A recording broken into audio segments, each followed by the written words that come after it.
우리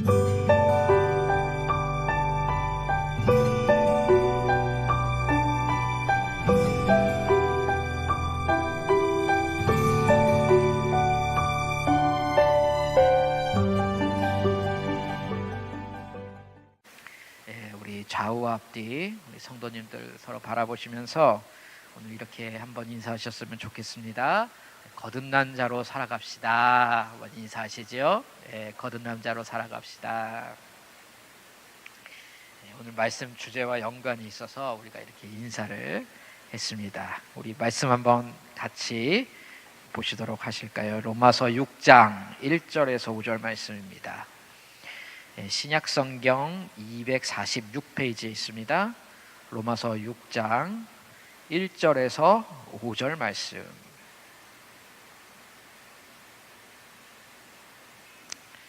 로마서 6장 1절에서 5절 우리 다 찾으신 줄로 알고 저와 한 절씩 교독하시도록 하시겠습니다. 6장 1절입니다. 그런즉 우리가 무슨 말을 하리요? 은혜를 더하게 하려고 죄에 거하겠느냐?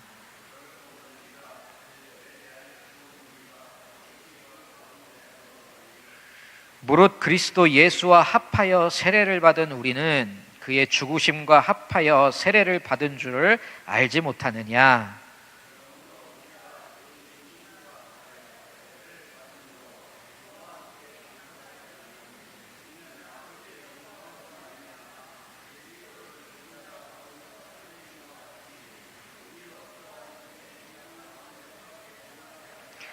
네, 5절 우리 함께 읽도록 하겠습니다. 시작. 만일 우리가 그의 죽으심과 같은 모양으로 연합한 자가 되었으면 또한 그의 부활과 같은 모양으로 연합한 자도 되리라. 아멘. 할렐루야. 우리 그리스도인들의 신앙생활의 기초가 무엇인가 했을 때 이 신앙생활의 기초는 오직 한 가지를 말할 수 있을 것입니다. 바로 예수 그리스도라는 복음입니다. 여기 있는 저와 여러분은 모두는 예수 그리스도의 복음을 통하여 신앙인이 되었고 신앙 생활을 하고 있습니다. 그렇지요? 혹시 다른 길을 통하여 이곳에 오신 분이 계십니까? 신천지라든지 도를 하십니까? 라든지 없으시지요? 오직 예수 그리스도의 복음을 통하여 우리는 신자가 되었습니다. 이는 결코 변하지 않는 진리이자 사실이지요. 그렇다면 이 예수 그리스도의 복음이 우리에게 가져다 준 그 결과가 무엇인가 했을 때 그 결과는 한마디로 구원이다 말할 수 있을 것입니다. 이 또한 우리가 잘 아는 사실입니다. 여기 계신 성도님들 모두 다 구원 받으셨지요? 아멘. 그리고 성경은 특히 이 로마서는 이 복음의 결과가 되는 구원에 대하여 크게 두 가지의 관점으로 그 의미를 정리해 주고 있습니다. 이 두 가지의 관점이 무엇인가 하였을 때 첫 번째는 칭의입니다. 혹은 득의라고도 하지요. 한마디로 우리가 죄가 있지만 그 죄의 대가를 예수님께서 다 담당해 주셨기 때문에 우리는 은혜로 의롭다 칭함을 얻었다라는 것입니다. 자, 이 구원은 무엇으로부터의 구원입니까? 바로 죄인된 신분으로부터의 구원입니다. 칭의는 우리에게 신분의 변화를 말해줍니다. 죄인에서 의인으로 구원받았다라는 것입니다. 그리고 두 번째 영역은, 두 번째 관점은 중생입니다. 중생, 우리말로 하면 거듭남입니다. 다시 태어났다는 것이지요. 칭의가 죄인된 신분으로부터의 구원을 말하는 것이라면 이 중생은 죄에 물든 존재로부터의 구원을 말한다 할 수 있습니다. 즉 하나님께서는 우리의 신분만, 다시 말해 우리의 주소지만 지옥에서 천국으로 고쳐놓으신 것이 아니라 우리의 존재 자체도 우리의 생각하는 것, 말하는 것, 좋아하는 것, 싫어하는 것, 나의 그 인격 모두를 하나님의 자녀답게, 천국 시민답게 고치신다는 것입니다. 자, 성도 여러분, 우리가 앞서서 구원받은 성도들이다 이렇게 고백을 하였는데, 이 구원의 두 가지 영역 중에, 두 가지 관점 중에 하나만, 둘 중에 하나만 취사 선택을 할 수 있을까요? 없을까요? 없지요. 우리가 구원을 받았다는 것은 이 두 가지의 영역, 칭의와 중생, 신분의 영역과 존재의 영역에서 다 총체적으로 구원을 받았다는 것입니다. 이 사실을 가만히 묵상해 보면 우리에게 얼마나 큰 감동을 주는지 모릅니다. 어떨 때는 나에게 자꾸 시련을 허락해 주시는 하나님, 또 자꾸 어떨 때는 우리의 양심을 쿡쿡 찔러대시면서 우리를 불편하게 하시는 하나님이 마음에 안 들 때가 있어요. 나 좀 내 마음대로 살게 내버려 두세요. 그냥 천국 들어가는 것에만 도장 찍어주시고 내 인생에 그 하나하나 간섭하지 마시고 신경 꺼주세요. 이런 마음이 듭니다. 그런데 저와 여러분을 독생자 예수 그리스도를 내어주기까지 사랑하신 우리 하나님께서는 절대로 그렇게 내버려 두실 수가 없습니다. 왜지요? 우리에게 가장 행복한 길을 나보다 그분이 더 잘 아시기 때문입니다. 우리에게 가장 행복한 길은 바로 하나님께 온전히 순종하는 삶, 바로 그 길에 있기 때문입니다. 반대로 우리에게 가장 안 좋은 길은 하나님께 대한 불순종, 하나님을 떠나 사는 것, 바로 그곳에 있습니다. 그러니 때로는 우리가 하나님 마음 이해 못 해준다 할지라도 그 하나님께서는 계속해서 우리를 다듬어 가시고 깎아 가시고 만들어 가시는 것입니다. 조금 더 덧붙이자면 바로 이 점이 장로교에서 말하는 견인교리의 진짜 핵심이다 말씀드릴 수가 있습니다. 구원받았으니 이제 마음대로 살아도 돼. 하나님이 나를 견인해 나가시니 천국 취소 안 되니까 걱정 말고 막 살아. 이렇게 견인교리를 설명하는 것은 구원파로 대표되는 영지주의 이단들이 취하는 방법이고요. 하나님이 당신의 신분을 구원하셨다면 당신의 존재까지도 책임지시고 인생 가운데서 깎고 다듬으셔서 훗날 하나님 앞에 서기에 합당한 자로 만들어 가신다. 이것을 믿고 오직 하나님께만 순종하는 삶을 살라 라고 강조하는 것이 바로 견인교리의 바른 가르침, 진정한 취지인 것입니다. 어쨌든 바로 이 존재의 구원, 존재의 거듭남을 우리에게 잘 설명해 주는 말씀이 바로 오늘 우리가 본 로마서 6장의 말씀입니다. 특별히 오늘 우리가 읽은 1절로 5절의 말씀을 통하여서 우리는 이 거듭남의 특징 세 가지를 정리해 볼 수가 있을 것입니다. 말씀 속에서 주님이 주시는 거듭남의 은혜가 이 시간 다시 한번 저와 여러분에게 묵상되어지게 되기를 소망합니다. 그리고 거듭난 자들만이 맺을 수 있는 삶의 그 열매가 성도님들의 삶 가운데 풍성하게 맺혀지게 되기를 주님의 이름으로 축원드립니다. 거듭남의 특징이 무엇인가? 첫 번째는 거듭난 성도는 더 이상 죄에 거할 수 없다라는 것입니다. 1절에 보시면 이 마지막 부분에 거하다라는 말이 나옵니다. 이 거하다라는 말은 살다, 거주하다, 자리를 펴고 거기 눌러 앉아 있다란 말입니다. 2절에서도 비슷한 말이 나옵니다. 마지막에 살리요 이렇게 반문을 하고 있지요. 무슨 말입니까? 성도는, 거듭난 자는 지속적으로 아무런 마음에 찔림 없이 반복하여 죄를 지을 수 없다는 말입니다. 이것은 성도가 믿음의 싸움에 져서 잘못된 선택을 하여서 짓게 되는 우범죄와 구별됩니다. 성도는 그러한 잘못된 선택을 한 후 지속적인 마음의 찔림을 받습니다.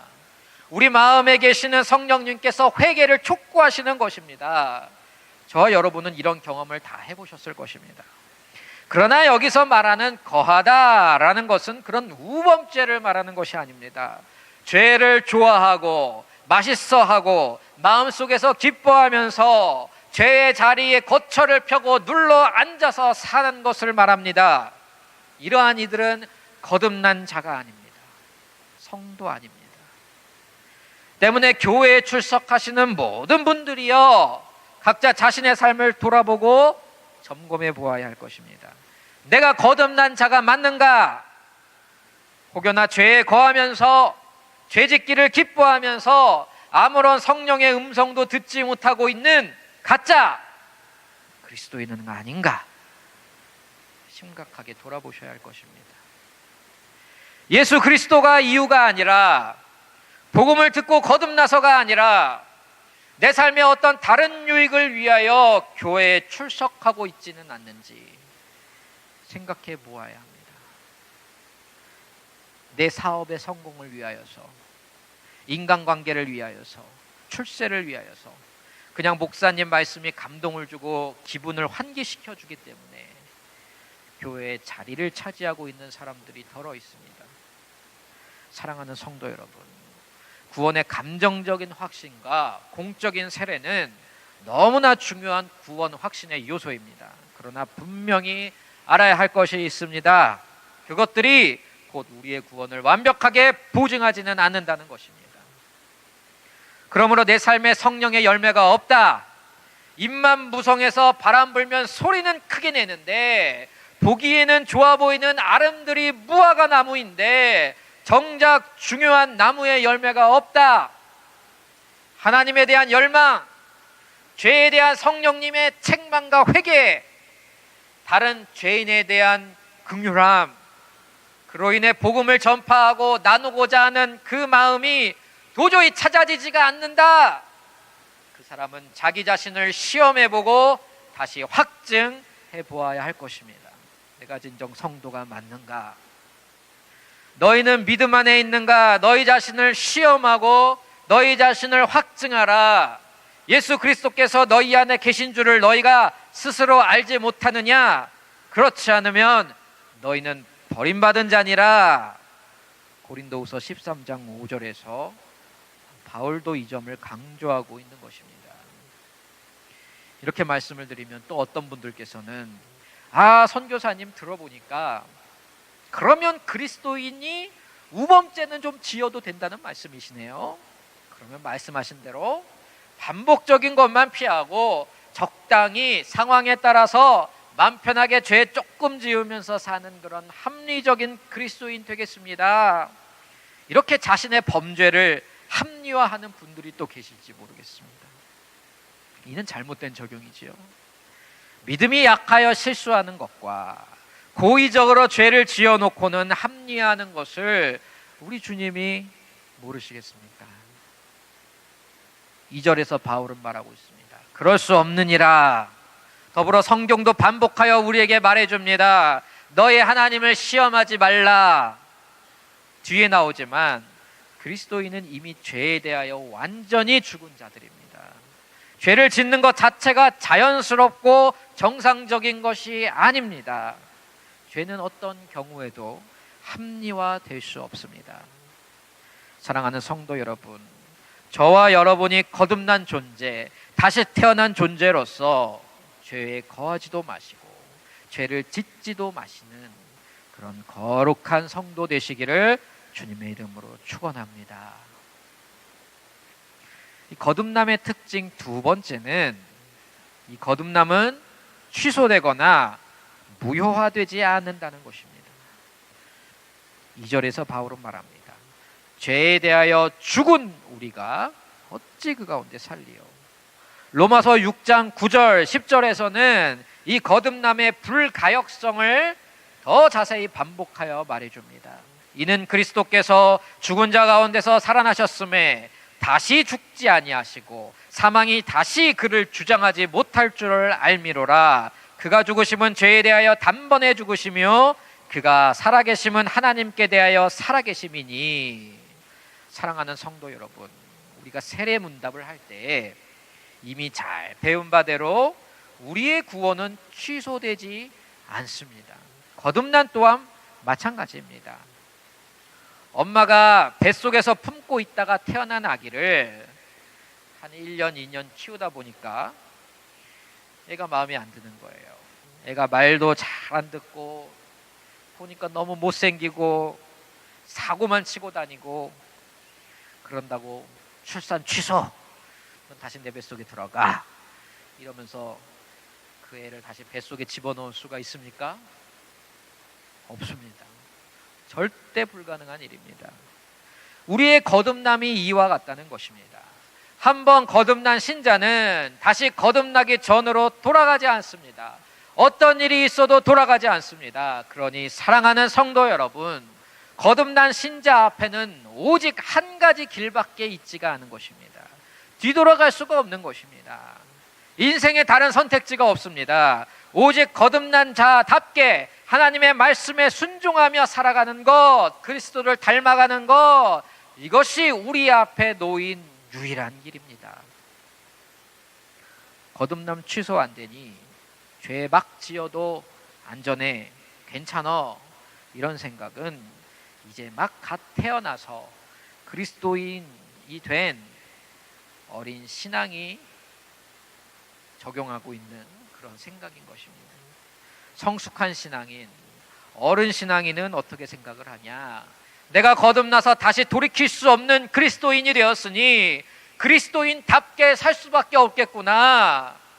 다른 길 생각하지 말자. 그래, 결단하자. 그리스도의 제자가 되어서 그리스도를 닮아가는 것을 내 인생의 목표로 삼아가자. 이렇게 적용을 하는 것이 바른 것이지요. 거듭남은 결코 돌이켜지지 않는다.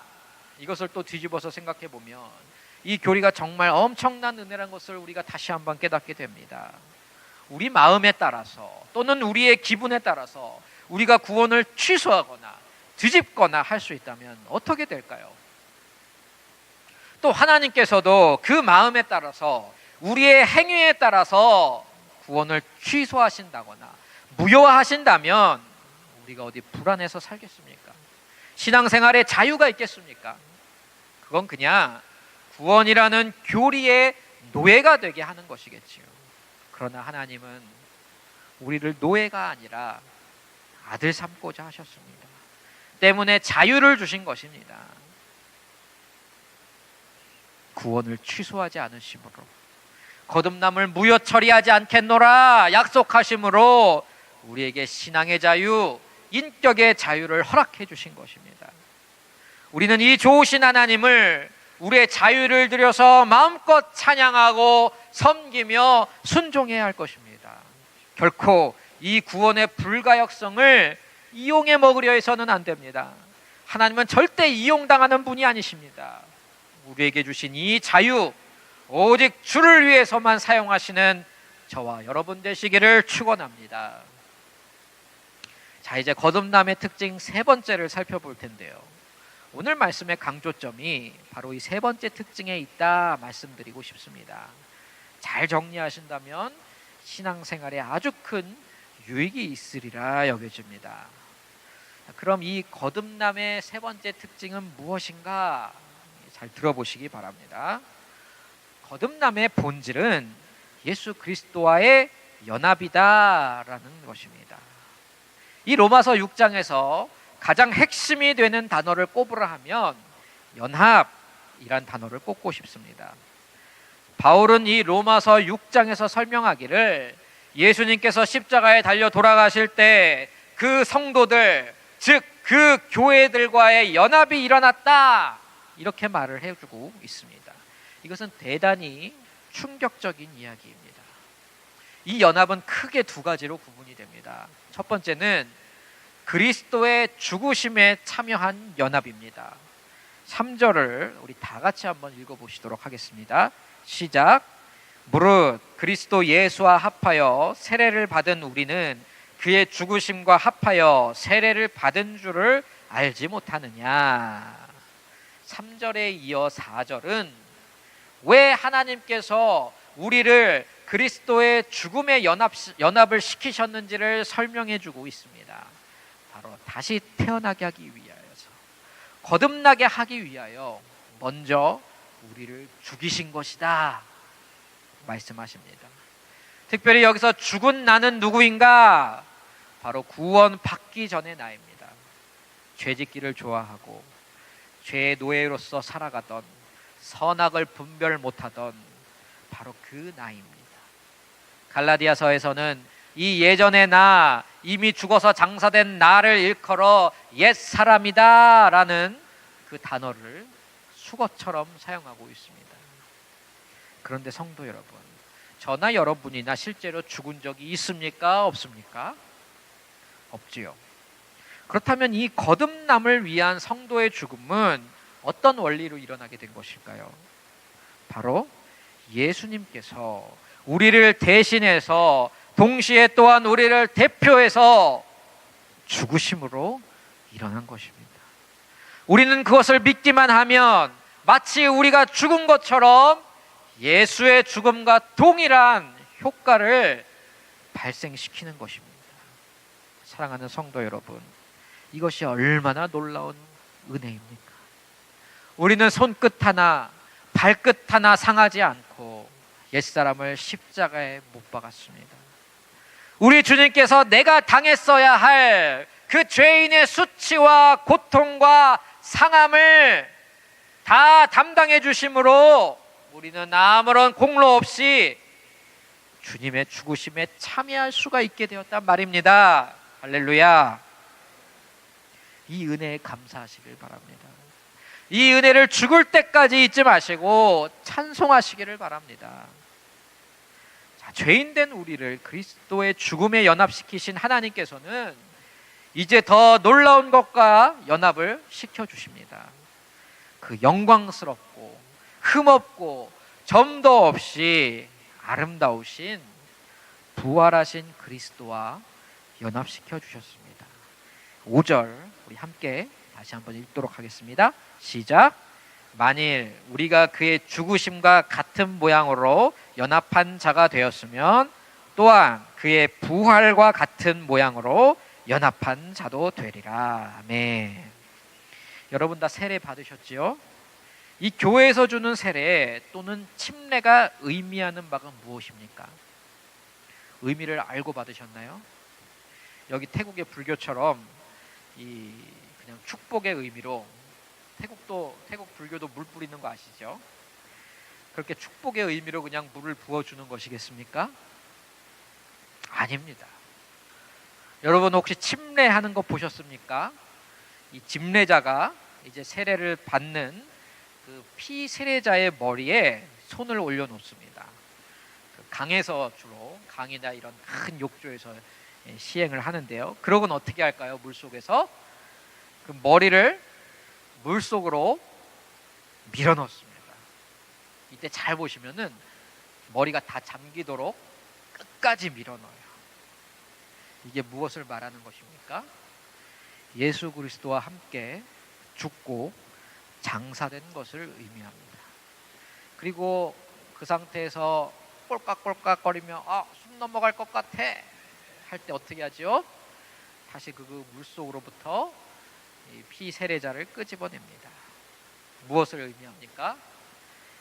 이제 예수 그리스도와 연합되어 예수 그리스도와 함께 부활한 새로운 피조물, 바로 성도됨을 의미하는 것입니다. 그래서 세례는 예수 그리스도와 함께 죽고 예수 그리스도와 함께 부활한 정체성을 보여주는 세레모니입니다. 그러므로 세례나 침례를 받으신 저와 여러분들은 모든 성도들 어떤 존재란 말입니까? 바로 죽었다가 다시 살아난 존재들이란 것입니다. 하나님께 순종하기보다는 죄에게 순종하고 그 결과로 지옥의 멸망길로 가도록 이미 확정된 나의 옛사람은 죽고 이제 하나님께만 반응하고 하나님의 말씀에 순종하는 변화된 존재, 말 그대로 다시 태어난 존재가 바로 저와 여러분들이라는 것입니다. 로마서 6장 11절은 이 원리를 한 문장으로 잘 설명해 줍니다. 눈으로 보시지요. 이와 같이 너희도 너희 자신을 죄에 대하여는 죽은 자요 그리스도 예수 안에서 하나님께 대하여는 살아있는 자로 여길지어다. 아멘. 여기서 여기다라는 말은 믿음으로 받아들인다라는 뜻입니다. 사랑하는 성도 여러분, 우리가 믿음으로 받아들여야 할 바가 바로 이것임을 분명하게 기억하시기 바랍니다. 하나님은 우리에게 죽어서 천국 가는 칭의의 은혜를 허락하셨습니다. 이것은 대단히 중요하고 귀한 것입니다. 결코 흔들려서는 안 될 그리스도인의 믿음입니다. 그러나 더불어서 하나님은 우리의 존재를 완전히 천국 체질로 변화시키셨다는 것을 또한 믿으셔야 할 것입니다. 이것은 단순히 변화라는 단어만 가지고는 설명이 부족합니다. 죽었다가 다시 태어난 것이기 때문입니다. 그래서 우리는 중생, 거듭남이란 단어를 사용한 것입니다. 결론적으로 그리스도인의 삶의 변화는 이 거듭남을 믿는 믿음으로부터 나옵니다. 이에 대한 내용은 제가 다음 설교를 통하여서 나누도록 하겠습니다. 우리의 변화된 행동이 우리의 거듭남과 성화를 이끌어내는 것이 아닙니다. 그 반대입니다. 우리가 이미 받은 거듭남과 그리스도와 연합된 정체성, 바로 이것을 믿는 믿음이 우리 삶의 변화를 이끌어내는 것입니다. 말씀을 정리합니다. 이 거듭남은 첫 번째로 죄와 우리 사이를 완전히 분리시켜 놓았습니다. 이것을 믿으시기 바랍니다. 이 거듭남은 두 번째로 결코 취소되지 않습니다. 그리고 이 거듭남은 세 번째로 우리로 하여금 죄에 대하여는 죽은 자요 하나님께 대하여는 산 자로 서게 하는 능력인 것입니다. 이 시간에 이 말씀에 아멘으로 화답하시며 이 거듭남의 은혜 위에 서기를 소망하는 모든 성도님들에게 주님의 은총이 함께 하시기를 우리 주님의 이름으로 축원드립니다. 시간 함께 기도하시도록 하겠습니다.